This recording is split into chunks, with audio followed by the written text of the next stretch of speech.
Good morning and welcome back to Move with Joe. Today is day 5 of our morning mindset and awareness series. Today we're going to be focusing in on our hamstrings in the lower extremity. So many people have a challenge with trying to maintain hamstring length. And today's lesson is kind of a more integrative approach to just traditional hamstring stretches where you might just bend over and touch your toes. Before we start the lesson, let's do a quick reference movement. I'm going to have you stand tall. And you're just going to begin to round as if to bring your hands down to the ground. But I want you to go only as far as you can without pushing to go farther. So where do you just naturally come to a stop? And you can just touch onto your legs to mark that spot. All right, so we're going to start off sitting. And you're going to straighten out your legs. And to begin, just notice where it is that you're sitting on your sit bones. So if you're in my camp, your sit bones are going to be tucked under, and that's due to tight hamstrings in the back. And so if you had more flexibility, you might be farther up on top of your sit bones. And so take a moment to you can begin to rock forward and back over your sit bones and begin to notice where it is that you find your sit bones. And if you're tight like me, as you roll your pelvis forward, notice what begins to occur at your knees. And as you tuck under, notice what begins to occur. And I'm going to have you interlace your hands behind your thigh. I'm going to start with my right thigh here. And slowly begin to straighten the knee and slide the heel out. So it's a straightening and sliding. And you can begin to notice, how does your heel track on the floor? Do you have a sense of it going in a straight line? Does it go out to the side? You can begin to see some of the curvatures and the rotations that occur in our legs. And as you begin to make this movement, begin to press the heel out towards the space in front of you and begin to draw in the toes towards your head. So we're getting this motion of extending the knee, flexing the ankle, pressing the heel out and flexing the toes towards the head, all while holding on behind the knee. And then see if there's a spot where you can actually begin to lift the lower leg up off the floor. So you may begin to press the thigh and the fingers into the floor as kind of a leverage point and almost creating a little hyperextension in the knee. And then begin to extend and press the leg into the air, continuing with extending the heel out, bringing the toes up towards your head. And then imagine you had a clock that was up against your foot. So 12 o'clock was up towards your toes, 3 o'clock is out towards your right, 6 o'clock is down by the floor, 9 o'clock is out towards your left foot. So begin to make the movement of extending the leg, pressing out through the heel and bringing the toes to 12 o'clock.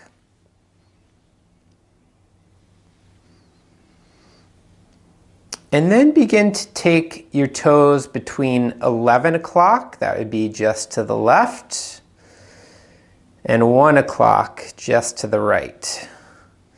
And notice, as you begin to make this movement, how it is that you begin to organize through the rest of your body. So notice which direction your head goes as you begin to take your foot towards 11 and as you take your foot towards 1. Does your head go in the same direction or the opposite direction?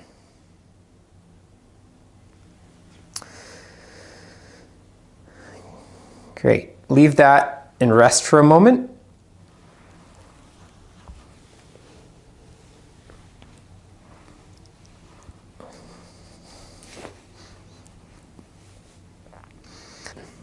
So again, interlace your hands behind your right thigh, above your knee.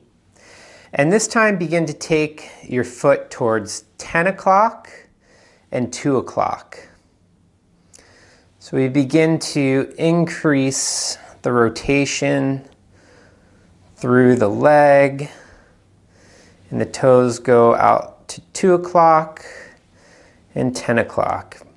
And so you'll notice that for most of you, you have to begin to find a slightly different organization of how you distribute the work, how you organize the weight over your sit bones, how you shift the weight from one leg to another. And you may begin to start feeling some shakiness in the quad.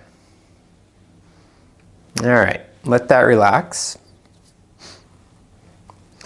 Go ahead and come onto your back for a moment. Lay your legs long.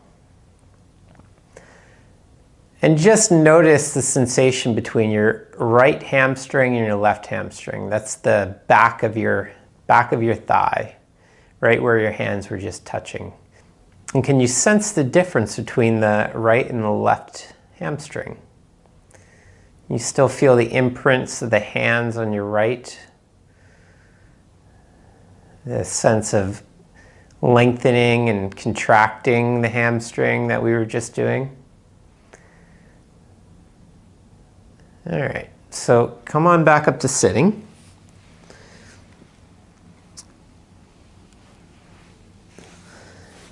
And again, interlace your hands behind your right. And this time begin to take the foot, the toes between 3 o'clock and 9 o'clock. And for some of you, including myself, you may not make it all the way to 3 and 9, and that's totally fine. So just go wherever you can comfortably. But you can begin to figure out how might you start to organize the whole of yourself to make this movement.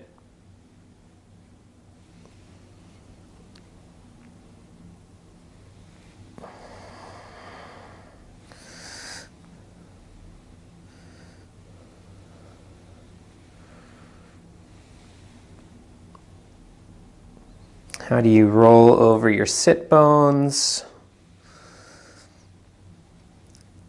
Which direction does your head go?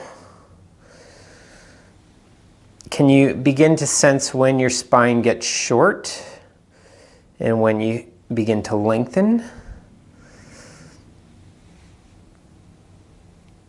All right, give that a rest. Go ahead and come onto your back once again.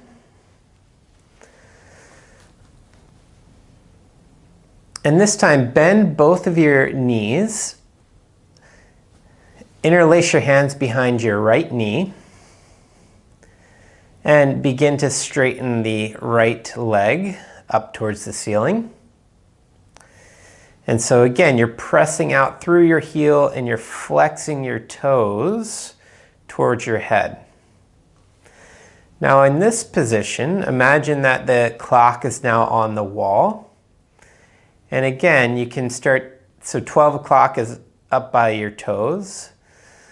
3 o'clock is out to the right. 6 o'clock is down by your heels, and 9 o'clock is out to your left.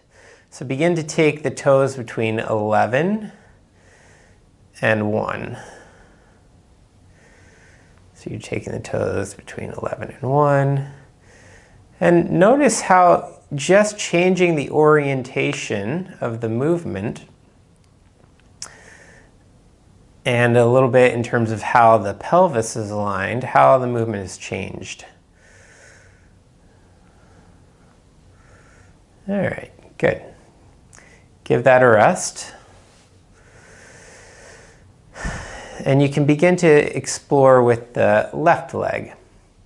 So go ahead and straighten the knee on the left, interlace the hands behind the thigh, and begin to reach your foot so that the toes go up towards 12 o'clock, pressing the heel up towards the ceiling.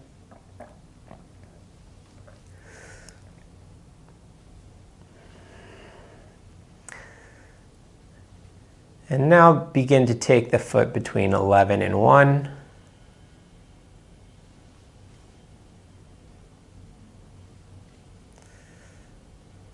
So the toes are going to 11, the toes are going to 1.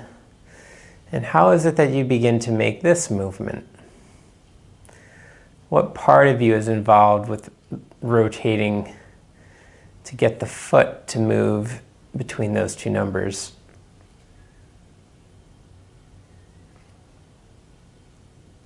All right, good. Let that rest. You can straighten out both legs for a moment.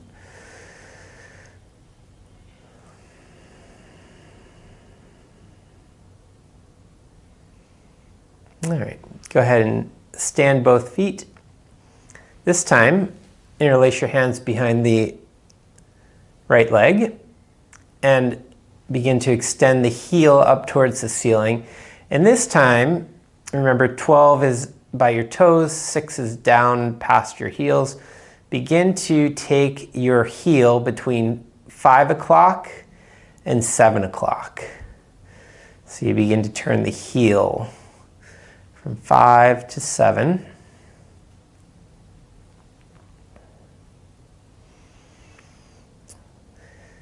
So it's the same movement, but we're focusing in on a different area as the reference point. And so even just having a different intention with the movement can create a different outcome.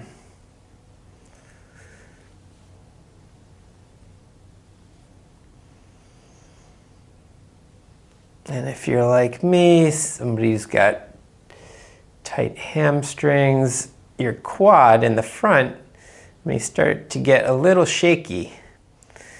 It's working very hard against the posterior chain of muscles. All right, give that a rest.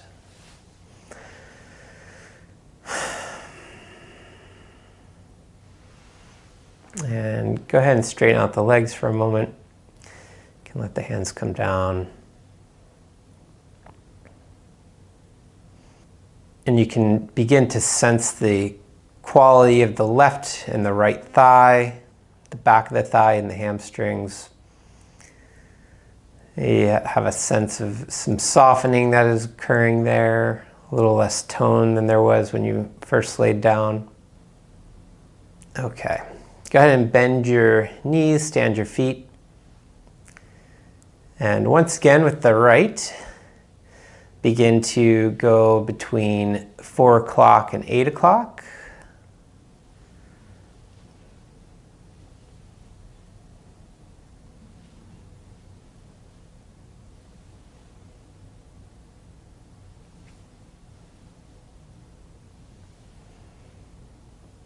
Good.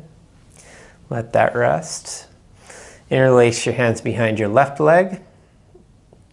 Again, go between 4 and 8.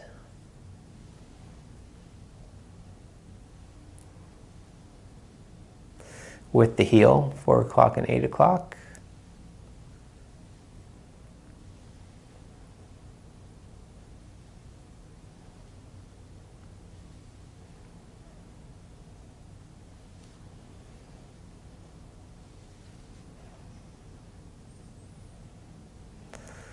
All right, good. Let that rest. So now for a little bit of fun that we can integrate into day 4's lesson with the rolling. So go ahead and interlace behind your right leg again. And begin to straighten the heel to the ceiling. So imagine you had a clock where 12 o'clock was at the ceiling, 3 o'clock was out by your right side. Slowly begin to take your right leg and extend it a little bit at a time out to the right. And you'll notice that there's a spot where you begin to come onto your right elbow. So you can begin to roll a little bit to the right. And see if you can do this in a controlled manner where you maintain the quality of the movement so that you're not falling. And as you go farther, see if you can start to work down towards the floor in a way that you can roll and touch down. You can come back up. And so you're extending the leg to come onto your side, flexing the leg towards your chest to come back. And so you start to make this movement. And then at what point may you start to find the organization to start to come up in a way where you could actually come up to sitting? So how could you begin to find that organization? And you can work up into it. And then how do you reverse back down to come back onto the floor?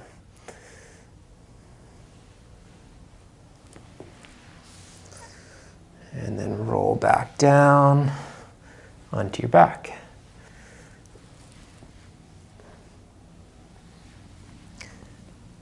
And now you can interlace your hands behind both legs and start to play around with rolling from one side to the other.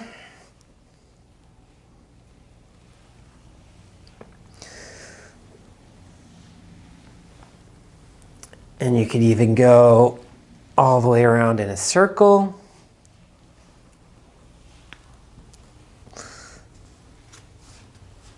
And so we begin to take this into more three-dimensional space. All right, so take a moment to come back up to sitting and notice if there's been a change in where you are on your sit bones.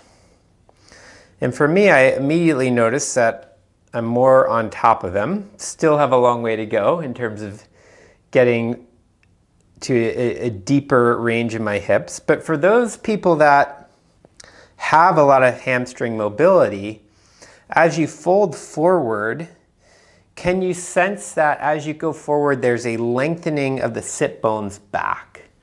So the whole pelvis is beginning to draw back as the torso comes forward. So there's this lengthening up through the spine. And if you're still in my camp, when I do that, you'll see that the knees begin to pull up off the floor. So let's have you come back up to standing. So in standing, take a moment to just sense the support of your feet. Notice if there's been any changes in terms of how you feel that skeletal support. So you can sense into that weight distribution forward back and notice if there's any change in the quality of that relationship, side to side. Oftentimes people will just feel more centered overall. All right. And then let's just go back to the reference movement that we did.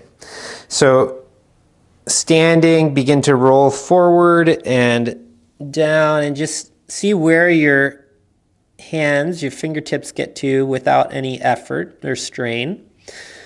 And I've already improved a good 4 or 5 inches on my range of motion. So it's really interesting how these subtle, playful movements of using a constraint like the hands behind the leg and then using the contraction, the relationship between the quads in the front and the hamstrings in the back can get this pretty powerful change in a short amount of time. So we have 2 more days left in our 7-day series. Super excited to wrap it up with you guys. And if you have any questions or comments, please leave them below. Hit the like and subscribe button, and we'll see you tomorrow.